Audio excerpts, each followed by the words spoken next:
ಎಲ್ರಿಗೂ ನಮಸ್ಕಾರ. ಇವತ್ತು ಲೈವ್ ಟುಡೇ ಫಸ್ಟ್ ಶೋ ಮುಗಿದಿದೆ. ಸೊ ಸಂತೋಷ್ ಥಿಯೇಟರ್ ಹೌಸ್ಫುಲ್ ಆಗಿದೆ. ಸೊ ಕಂಪ್ಲೀಟ್ಲಿ ಯಾವುದು ಫೀಲಿಂಗ್ ಎಲ್ಲ ಆರ್ಗ್ಯಾನಿಕ್ ಆಗಿ ಬಂದರೆ ಅದು ಕಾಲೇಜ್ ಹುಡುಗರು ನಾನು ಪ್ರತಿಯೊಂದು ಪ್ರಮೋಷನ್ಸ್ ಕಾಲೇಜಸ್ ಹೋಗಿದೆ. ಸೊ ಎಲ್ಲರೂ ಬಂದು ಸಪೋರ್ಟ್ ಮಾಡಿದ್ದಾರೆ. ಸೊ ಫಸ್ಟ್ ಡೇನೇ ಎಲ್ಲರೂ ಒಳ್ಳೆ ಅಪ್ರಿಸಿಯೇಷನ್ ಕೊಡ್ತಾ ಇದ್ದಾರೆ. ಒಂದೊಂದು ಡೈಲಾಗು ಕಿರ್ಚ್ತಾ ಇದ್ದಾರೆ. ಸೊ ತುಂಬಾ ಖುಷಿ ಇದೆ. ಅದು ಮುಖ್ಯವಾಗಿ ಎಲ್ಲ ಎಮೋಷ್ನಲ್ ಆಗಿ ಕನೆಕ್ಟ್ ಆಗ್ತಾಯಿದ್ದಾರೆ ಸಬ್ಜೆಕ್ಟ್ಗೆ. ಸೊ ಅದನ್ನೇ ಟಾರ್ಗೆಟ್ ಮಾಡಿ ನಾವು ಮಾಡಿದ್ದು. ಸೊ ಫಸ್ಟ್ ಶೋ ಮುಗಿದಿದೆ. ಸೊ ನೀವು ಹೇಳಬೇಕು ಹೇಗಿತ್ತು, ಏನು ಅನಿಸ್ತು ಅಂತ. ಸೊ ನಾನು ಎಲ್ಲ ಜನತೆಯನ್ನು ಒಂದು ಕೇಳ್ಕೊಳ್ಳೋದೇನು ಅಂದರೆ, ದಯವಿಟ್ಟು ಒಂದ್ಸರಿ ಬಂದು ಒಬ್ಬ ಹೊಸಬನ್ ಸಿನಿಮಾ ಅಂತ ಕಡೆಗಣಿಸ್ಬೇಡಿ. ಏನು ಮಾಡಿದ್ದಾರೆ ಅಂತ ನೋಡಿ. ಇವತ್ತಿನ ಪರಿಸ್ಥಿತಿಗೆ 100% ಲೈಫ್ ಟುಡೇ ಕನ್ನಡ ಇಂಡಸ್ಟ್ರಿ ಒಂದು ಸರ್ವೈವಲ್ ಆಗುತ್ತೆ. ಆ ನಂಬಿಕೆಯಲ್ಲೇ ಆ ಒಂದು ಕಾನ್ಫಿಡೆಂಟ್ ಆಗಿ ಈ ಸಿನಿಮಾ ಮಾಡಿರೋದು. ಸೊ ದಯವಿಟ್ಟು ಬಂದು ಎಲ್ಲ ಥಿಯೇಟ್ರಲ್ಲಿ ಸಿನಿಮಾ ನೋಡಿ. ನಿಮ್ಮೆಲ್ಲರಿಗೂ ಒಂದು ತಿಂಗಳು ಕಾಡೋಂಥ ಸಿನಿಮಾ ಇದು. ತಮಿಳಿನ ಲವ್ ಟುಡೇ, ತೆಲುಗಿನ ಬೇಬಿ ಎರಡನ್ನೂ ಮೀರ್ಸಂತ ಕನ್ನಡ ಲೈಫ್ ಟುಡೇ ಬಂದಿದೆ. ಒಂದ್ಸರಿ ಬಂದು ಥಿಯೇಟ್ರಲ್ಲಿ ಸಿನಿಮಾ ನೋಡಿ. Thank you. ಸೊ ನನಗೆ ಖುಷಿ ಆಯಿತು. ಎಲ್ಲ ಎಮೋಷ್ನಲಿ ಕನೆಕ್ಟ್ ಆದರು. ಆ್ಯಂಡ್ ನಿಜವಾಗ್ಲೂ it is a first time for me. But first ಶೋನೇ ಇಷ್ಟು ಕಿರ್ಚಿದ್ರಲ್ಲ, ಎಮೋಷ್ನಲ್ ಆಗಿ ಹಚ್ಕೊಂಡೋದ್ರು ತುಂಬ ಜನ. ತುಂಬಾ ಎಮೋಷ್ನಲ್ ಆಗಿದೆ. ಎಲ್ಲದಕ್ಕೂ ಮೇಯ್ನ್ ಕಾರಣ ಪ್ರೊಡ್ಯೂಸರು.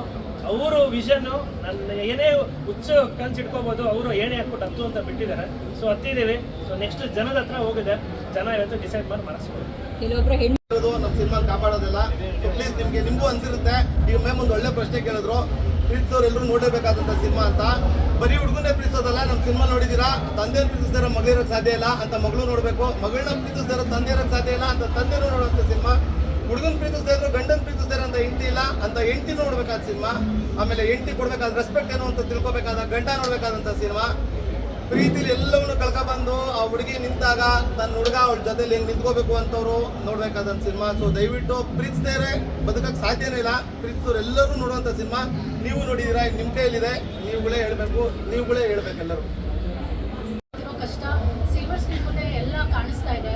ಕಿರಣ್ ಸರ್ ಎಲ್ಲ 3 ವರ್ಷದಿಂದ ಇವತ್ತು ಕತೆ ಬರವಣಿ ಮಾಡಿ ಅಷ್ಟೊಂದು ಕಷ್ಟಪಟ್ಟು ಫೈನಲಿ ಆ ಔಟ್ಪುಟ್ನ ನೀವು ಸ್ಕ್ರೀನ್ ಮೇಲೆ ನೋಡಿದಾಗ ಹೇಗೆ ಅನ್ಸುತ್ತೆ ಗೊತ್ತಾ? ಇದೆ ಈ ಫೀಲಿಂಗ್. ನಾನು ನಿಜ ಹೇಳೋದ್ರೆ ನನ್ನ ವಾಯ್ಸಲ್ಲಿ ಅವನು ಭಾರ ಇದೆ. ಬಿಕಾಸ್ ನಾನೇ ಸಿನಿಮಾ ನೋಡಿದಾಗ ನನ್ನೊಂದು ಅಂಶ ಇದೆ. ಅದು when you see Riya character, ನಮ್ಮಂಥ ಹುಡುಗಿನ ನೋಡಿದಾಗ, ಬಟ್ಟೆ ನೋಡಿದಾಗ ಅಥವಾ ಮುಖ ನೋಡಿದಾಗ ನೀವು ಜಡ್ಜ್ ಮಾಡ್ತೀವಲ್ವಾ, ಏನು ಹಂಗೆ ಹಿಂಗೆ ಅಂತ. ಬಟ್ ನಮ್ಮಂಥ ಹುಡುಗಿ ನಮ್ಮ ಕಾಲ ಮೇಲೆ ನಿಂತ್ಕೊಂಡು ನಾವು ಒಳ್ಳೆ ಡಿಸಿಷನ್ಸ್ ತೊಗೊಳ್ತೀವಿ. ನಮ್ಮಲ್ಲಿ ಅಷ್ಟೊಂದು ಯಾವ್ದು ತಾಕತ್ತು ನಮ್ಮ ಹತ್ರ ಯಾರು ಕೆಟ್ಟು ಮಾತಾಡಬಾರ್ದು ಅಂತ ನಾವು ರಿಜೆಕ್ಟ್ ಮಾಡ್ತೀವಿ. ಅಂಥದ್ರಲ್ಲಿ ಎಲ್ಲ ಜೆನ್ಸೀಸ್ ಆಗಲಿ ಎಲ್ಲ ಇಟ್ ಇಸ್ ನಾಟ್ ಅಬೌಟ್ ನನ್ನ ಒಂದು ವಯಸ್ಸು ಈ ಥರ ಹೇಳ್ತಾ ಇಲ್ಲ, ಒಂದು ಕರೆಕ್ಟ್ ಏಜ್ ಕೊಟ್ಟು ಎಲ್ಲರೂ ಒಂದು ಡಿಸಿಷನ್ ತೊಗೊಳ್ಳೋ ಮುಂಚೆ ತುಂಬ ಯೋಚನೆ ಮಾಡ್ಕೊಂಡು ಡಿಸಿಷನ್ ತೊಗೋಬೇಕು. ಸೊ ಮೊದಲನೇದಾಗಿ ಸಿನಿಮಾ ಚೆನ್ನಾಗಿ ಬಂದಿದೆ, ಆ ಒಂದು ಖುಷಿ ಇದೆ. ಸೊ ನಿಮ್ಮ ಲೈಫಲ್ಲಿ ಏನಾದರೂ ಒಂದು ಡಿಸಿಷನ್ ತೊಗೊಳ್ಳೋ ಮುಂಚೆ ಎಷ್ಟು ಯೋಚನೆ ಮಾಡಬೇಕು ಅಂತ ಗೊತ್ತಾಯ್ತಲ್ಲ. So first of all thank you Pradeep sir, ಇವನ್ ಅವಕಾಶ ಕೊಟ್ಟಿದ್ದಕ್ಕೆ. ಮತ್ತೆ ಸಾರಿ ಹೇಳ್ತಾ ಇದ್ದೀನಿ that I am so happy ಅಂತ ಈ ಒಂದು ತಂಡಗಳು. ನನಗೂ ಸುಮಾರು ಕ್ವಶನ್ಸ್ ಬಂತು. ಈಗ ನೀವು ಲೇಖಾ ಅವ್ರ ಬಗ್ಗೆ ಕೇಳಿದ, first of all is a very good actor.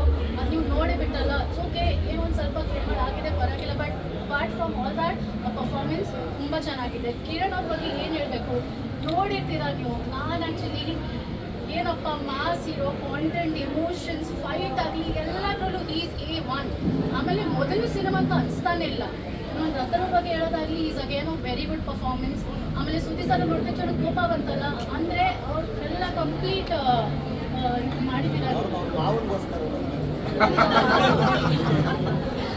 ಹಂಗೆ ಸಪೋರ್ಟ್ ಹಂಗೆ ನಮ್ಮ ಮೇಲೆ ಅದೇ